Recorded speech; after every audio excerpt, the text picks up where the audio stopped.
I'm Dr. Jacqueline Duget. Welcome to What is Black podcast that focuses on issues important to raising healthy and thriving Black children and adolescents.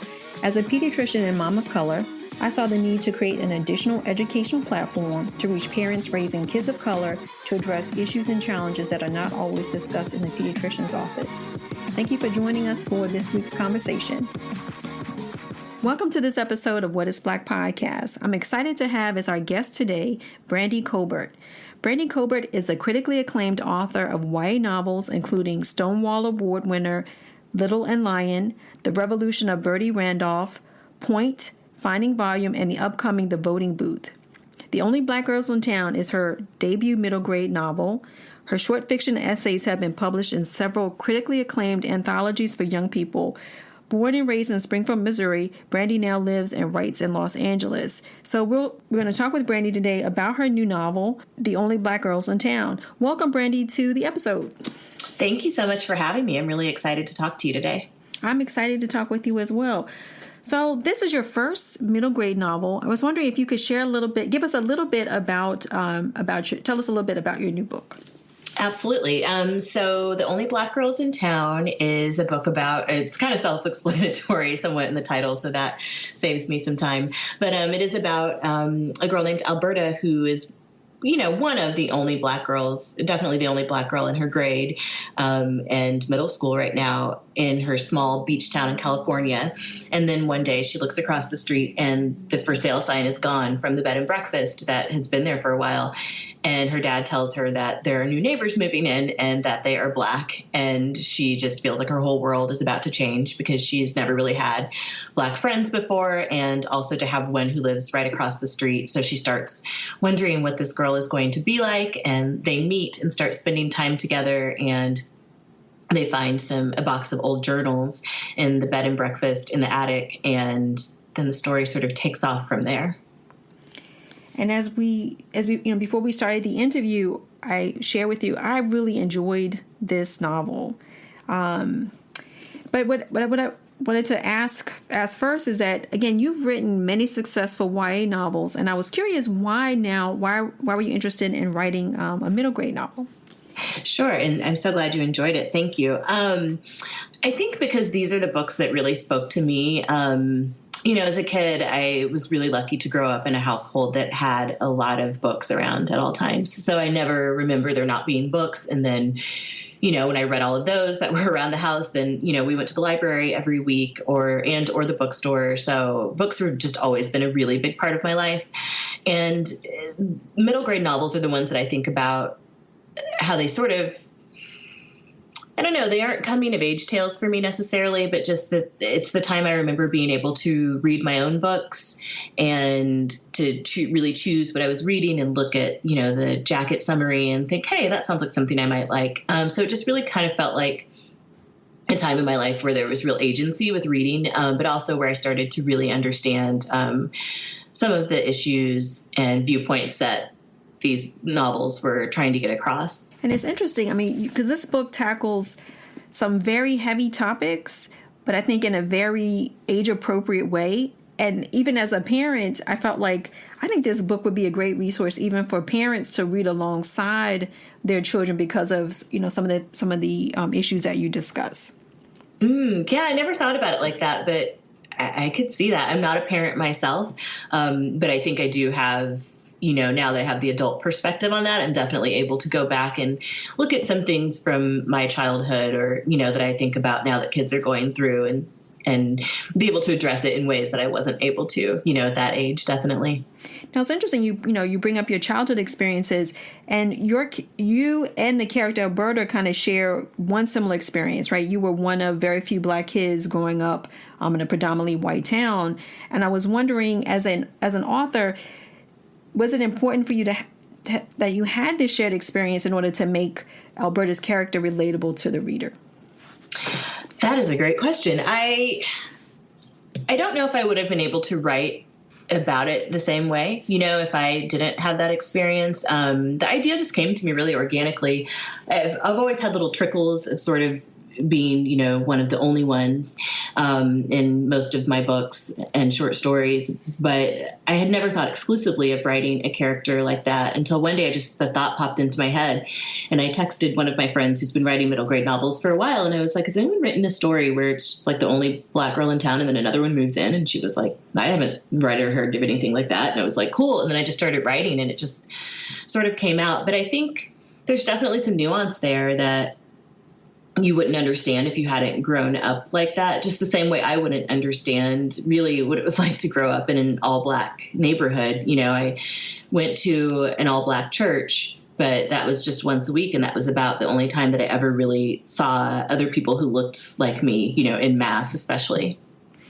Because what I definitely found really relatable to the book is, so I grew up in Washington, D.C., so, separate experience, right? Mm-hmm. But my experience being different was being fair-skinned, being biracial, light-skinned, and a predominantly Black family that didn't necessarily reflect me, or I didn't see a lot of kids that looked like me. But, I was socialized as a Black woman, as a Black child. And for me, the culture shift was when leaving predominantly Black spaces and then going to, as a freshman in high school, I went to a predominantly white school, and it was culture shock for me. Mm-hmm. And I think, the character Alberta, I mean, she's lived in a community where she's, like you said, she's one of the only Black kids in the school or even in her neighborhood. But again, I found that really relatable because many kids, right? I think that's a true to life experience for many kids, either in elementary school or high school or even in college. You go from a place where you may see people that are that look like you to being in a place where you may not see as many people that are as represent what you are, your experiences. Exactly. And one funny thing is that when I started going to therapy, when I lived in Chicago for a few years and I went to therapy while I was there, I think I was about 28. And my therapist told me, she was like, some of the things that you're discussing with me right now remind me of my biracial clients. And I was like, what? Because I had never heard that before. But she was like, yeah, because, you sort of had that push and pull, not to say that I know what it's like to grow up biracial, because I don't. But, she said you have sort of that push and pull of being Black, but growing up in a really white community and feeling sort of torn between the two. So I thought that was really interesting. So I wanted to get into that a little bit in terms of, I mentioned earlier some of the issues that the book sort of delves into, and again, a very age appropriate way. But again, I think as adults, we can relate to issues such as otherness, microaggressions, and the reality that our friends, right, many families who are non-Black, they don't necessarily, our friends and family members don't necessarily grow up discussing race and privilege and how that may perpetuate racism. Mm-hmm. So there are a few scenes in the book that I think you did again, overall the book was excellent, but I thought there were some really, really poignant scenes that really captured some of these issues. So I wanted to go to a scene starting on page 19. And as we talked about earlier, I wanted to make sure that I didn't give away too much information. And I was wondering if you could, I have my copy of the book. And I think on page 19, starting that first paragraph from page 19 to 20. Okay. Definitely. So I'll start out on the previous page where her best friend Laramie is talking, and she says, Alberta says a new family is moving into the bed and breakfast, and Laramie says, no way. She takes the first bite of her waffle cone with a hearty crunch. Someone's finally moving into the Harris Inn? Yeah, and my dad says they have a daughter our age. They just moved in today. Finally, we'll have someone our age on my street. Well, technically you have Nicolette. Nicolette is the worst person I know. Laramie laughs. Come on, Alberta, the worst? I stare at her. Give me one good reason I should like Nicolette McKee. I don't know. She was just up here with her brother and Nanny. I saw them outside and she said, hey. So just because she said hi to you, she's nice? Laramie sighs. I didn't say that. She's not the worst person I know. Ugh. I hate when Laramie gets like this, like she's forgotten all the terrible things Nicolette has said to me over the years. I wouldn't forget if someone had said those things to her. Well, the new neighbors are Black, I say, getting back to what we're supposed to be talking about. I don't want to think about Nicolette. Nice, Laramie says. Nice? I take a bite of buttered pecan and roll the cool cream around in my mouth until it melts on my tongue. I feel like she should be saying more than nice, but I guess I don't know exactly what I want her to say. I think it's really nice. There definitely aren't any black people on my street. There are barely any at school. What about Rashawn and Noah? Laramie says. She's counting them off on her fingers, which makes me feel weird. You forgot about Deanna, I say after a few moments. Oh, right. And she's going into 9th grade. Exactly. She doesn't even go to our school anymore. Even if she was there, 4 people isn't a lot. I'm the only black kid in our grade. Laramie looks down at her cone, nodding silently. I guess I never thought about it. You're just you. You're Alberta. You blend in. I don't really think about you being black. I get that same tight feeling in my stomach, like when she was counting names on her fingers. I want to say that, yes, I am Alberta, but being part of Alberta is being black, and I don't blend in here in Ewing Beach. That is something else I know for a fact. Oh, man, I'm getting like goosebumps just thinking about that. Because, again, it's like, for me, this scene sets up the fact that, you know, in the book, Laramie is white. And as Alberta says, she's black. And Laramie doesn't see Alberta as a black girl. Mm-hmm. And for me, I'm like, okay, that's very, I think that's very common for a lot of kids. And later on in the scene, there's this sense that Alberta doesn't want to upset Laramie, right, by letting her know, well, you kind of hurt me because you don't see me. Mm-hmm. And I was wondering, as you wrote this scene, had you thought about that in terms of setting up the characters, especially Laramie's character, sort of being colorblind in her friendship with Alberta? Definitely. Laramie is sort of a combination of many, many friends I've had, in my life. And especially when I was younger, when I was Alberta's age, I was a kid in the 80s and a teenager in the 90s. And so I think that was like peak time of the colorblind phenomenon. Like, I don't see color, you're just Brandy. And I didn't know at the time that, like, I knew it wasn't okay, but I didn't know how to articulate to say, like, no, you should see all of me because, being black is part of me. It's not a bad thing. It's as if people where I grew up especially thought that being black was a problem and it was something that you sort of needed to overlook or, let slide when it's like, no, this is my identity. So yeah, this is definitely something that I wanted to draw attention to because I think a lot of people believe they're really doing the right thing and saying that they're colorblind, but it's absolutely not the right thing. So again, I think, this book, because of issues that you brought up, in terms of colorblindness, I think even, again, it makes it a universal book because whether or not a child is black or white, Asian or Hispanic, I think there are many times when kids of color do experience this, where, mm-hmm. Their difference is kind of made to be unseen. So therefore they're not fully seen in their full identity. Exactly.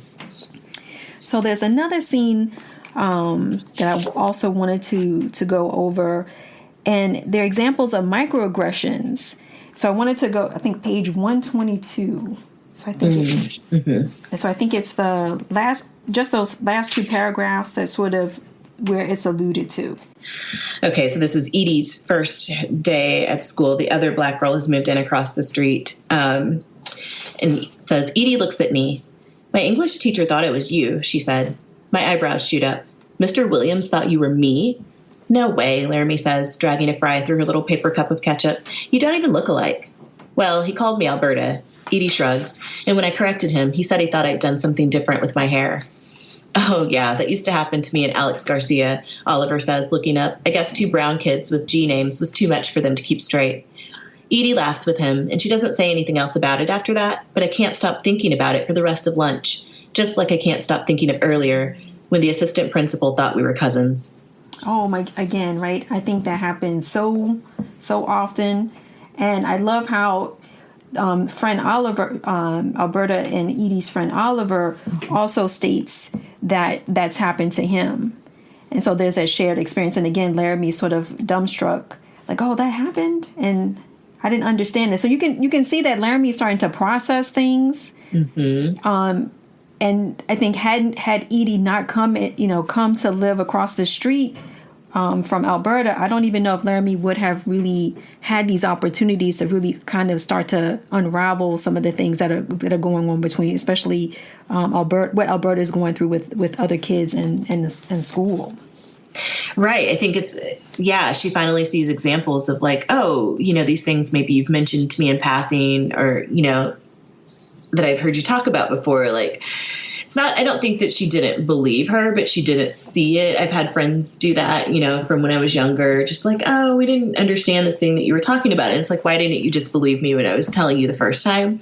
So I definitely wanted that moment where she, like you said, she starts to process it. And then also Oliver chiming in. It's like, hey, this happens to other people too. Like, this is a widespread phenomenon. Like, this is a problem. I wanted her to really start to see that sink in.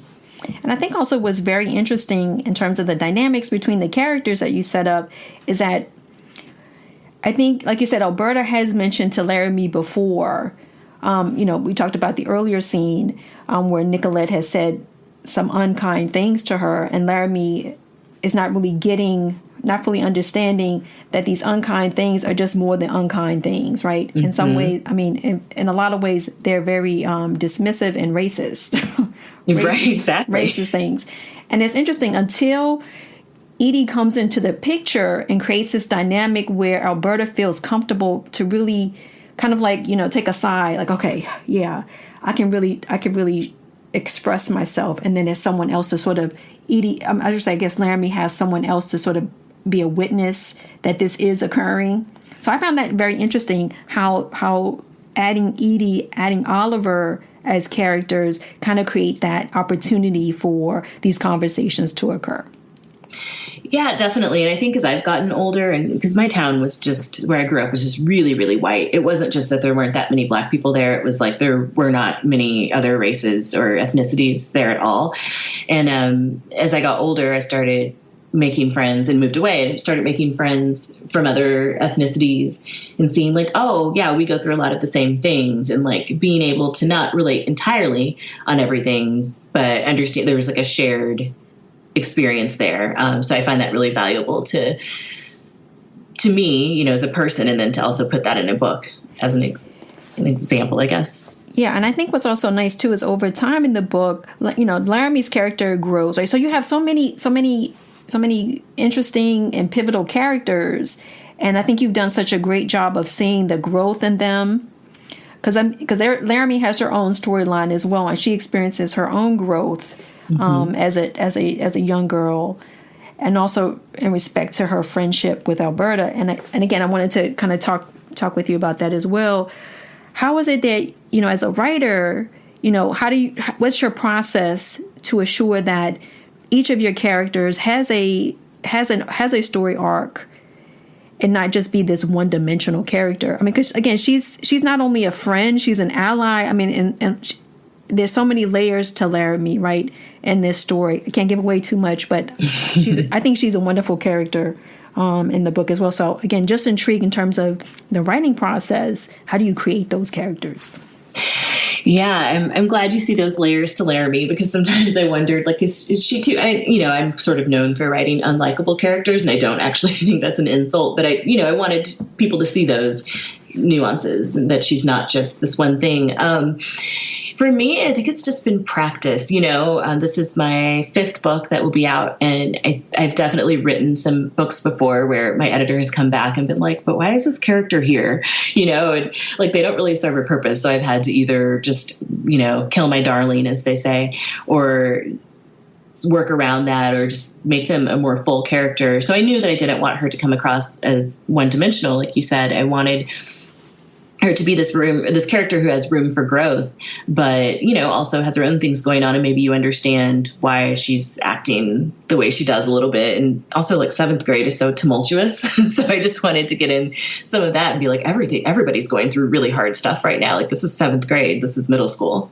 We're taking a break from this episode to share information about another podcast that I'd like to listen to, Generation.Mom, hosted by moms Laura Schulte and Jen Rout. Laura and Jen candidly discuss real-life experience as modern-day moms and highlight women who create space for both their individual identity and being a mom. The podcast is designed to guide, connect, and support women navigating modern-day motherhood. Stay tuned as What is Black will be featuring them during a bonus episode airing later this month. You can check out generation.mom anywhere you listen to podcasts and on Instagram at generation.mom. So the last scene that I wanted to mention in terms of, like, again, the progression of characters is actually one of Alberta's dads, her dad, Elliot. So, as we talked before the interview, I think the one thing that strikes me as a parent is when your child is telling you, I'm having problems, right? Either someone's talking about my hair or talking about the color of my skin. And as a parent, you want to do as much as you can to reinforce, you're beautiful, you're smart, you're just as good as them. But then there's a light bulb moment when there's an incident at school or an incident that occurs, and then it finally sinks in. It's not just enough as a parent to say you're good enough, right? You really have to ask some more probing questions. And again, for me, it's a light bulb moment. So especially for her dad, Ellie. So I think the scene starts on page 213. So this is Alberta and her dad in the car. Her dad's name is Elliot. Elliot says, "We already know you're good enough. The best at camp, right?" I'm talking about her surf camp. And her instructor, Irene, at the beginning of the novel had told Alberta that she was the best in camp, and she tried to whisper it to her, but her enemy, Nicolette, overheard. And so Alberta says, "Yes, but that's only what Irene said. Everyone gets a trophy, so there's no proof." Elliot tilts his head at me. "But if you know it in your heart, and your surfing instructor said that's what she thinks too, why do you need a trophy to prove it?" I looked down at my lap. Nicolette told me Irene was only saying that to make me feel better, about being different. The stoplight turns green, but Elliot takes a few moments to go. He's just staring at a point over my shoulder, for so long that a car finally honks at him to get moving. "She said that to you?" he asks, finally putting his foot on the gas. "Yeah, right after Irene walked away."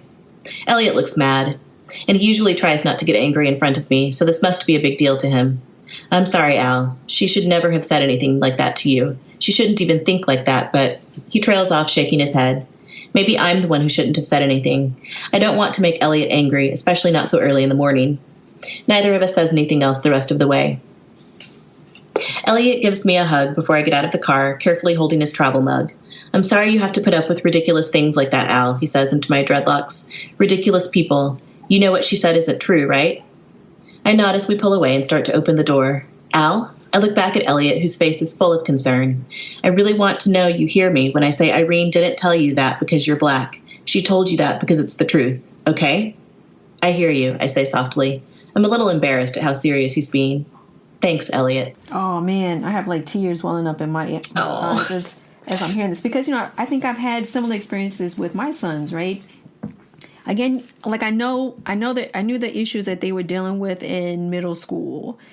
But, there was a moment or moments when, like, we had these conversations, and it was like a light bulb. And as you reread it, it got to me as well. It says the light turns green. And to me, it's almost like that. Again, that's like the light bulb. It's a proverbial light bulb. As Elliot's at the stop sign or at the stoplight, and then it turns green, and then again, there's something that clicks for him. It's like, oh my God, my child needs help and is suffering, right? And it's like she's not being seen. She doesn't feel seen. And I think for the first time, not that her dads love her, and I know she's being seen by her dad, but that's a pivotal moment for me when the parent says, like, "I've got you," and I love that. Yeah, I think that for her especially, being raised by two dads, and they do love her so much, but like I think maybe they don't handle conflict in the same way that, a 12-year-old girl would handle conflict, and they've never been 12-year-old girls, so they don't really understand what it feels like to be her.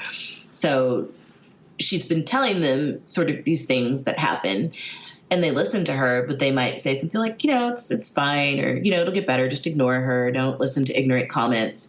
And it's like that can only go so far when someone is taunting you, and when that person taunting you, lives across the street and basically has access to you at all times. So, yeah, I really wanted that moment where, your parents listening, and when they get it and they remember being 12, or they hear you being 12, something like that, to really make it click for them.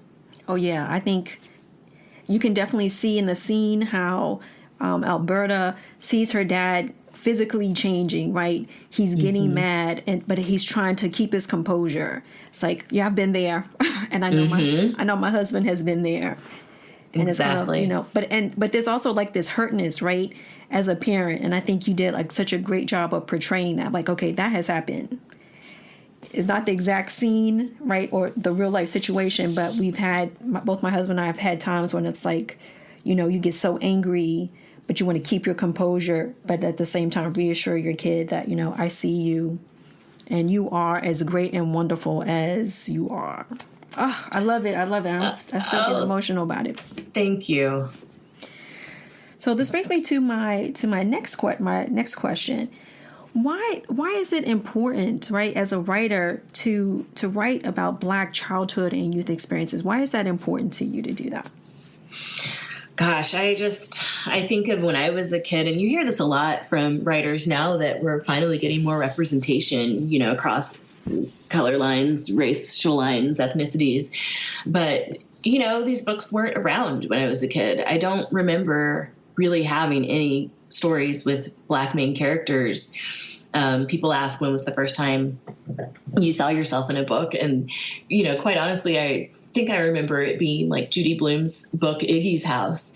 And that was just like about a Black family who, it wasn't even from the Black character's point of view. It was about a girl whose best friend moved away, and then a Black family moved in on the street, and they were the first, you know, Black family to integrate the street. And that actually was my family's experience as well. And we were met with, you know, there were some very nice neighbors who made us feel welcome. And then there were also some very racist neighbors who made us know that we were not welcome there.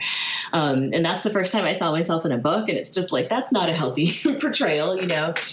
So I really want to just write about kids like me, so they have those, so they see themselves and they know that, I'm getting a little like, you know, emotional now. Just know that they're important and that they are seen and heard. I remember growing up, and again, this was like the 80s, 90s. And so, you know, there was no like DVR or anything. We were all very much just watching what was on the network.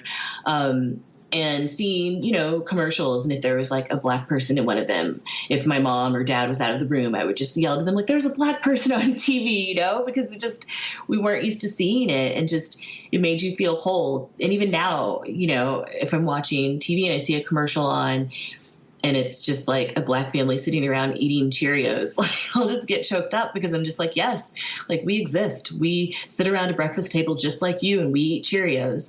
And, you know, I got a lot of validation from my parents growing up, and they definitely, even though we were raised in a predominantly white area, they made sure to let us know that, you know, being Black was something that we should be proud of. And they bought me anything that they could get their hands on that was a good representation. So I always had, you know, like the one Black Barbie or you know, the Black version of whatever doll was out at the time.